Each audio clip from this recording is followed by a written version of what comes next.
Good morning, students. Today I am going to start to explain chapter 7, A Visit to Cambridge. Okay, so be ready. First of all, I am telling you an introduction about it. A Visit to Cambridge is written by Firdaus Kanga. Okay, in this chapter, who is visitor? Firdaus Kanga, the chapter of this writer, the chapter of this chapter, and journalist from Mumbai, who was journalist from Mumbai. He was born with brittle bones that tended to break easily when he was a child. The lesson gives us a glimpse of the meeting between Firdaus Kanga and Stephen Hawking. Stephen Hawking, one of the greatest scientists of our time, suffered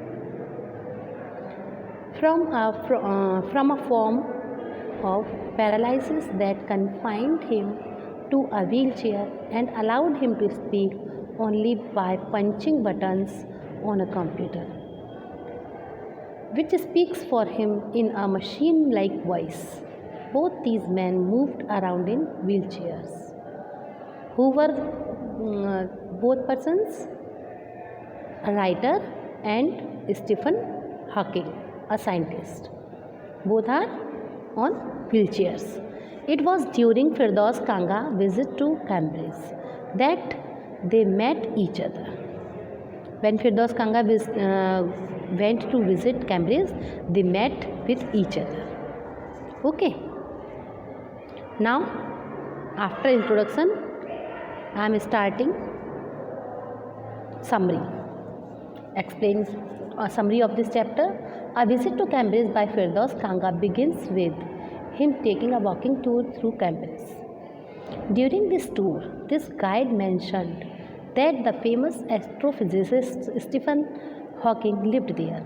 The author had completely forgotten about this, and just as his tour ended, he went to a phone booth to contact him. He was able to talk to Hawking's assistant and explain to him that he had come all the way from India on a wheelchair. The assistant allowed him half an hour with the scientist from 3:30 to 4.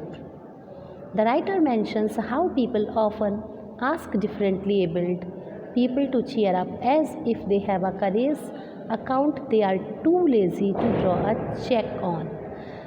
He feels the only thing that can make you. Feels the only things that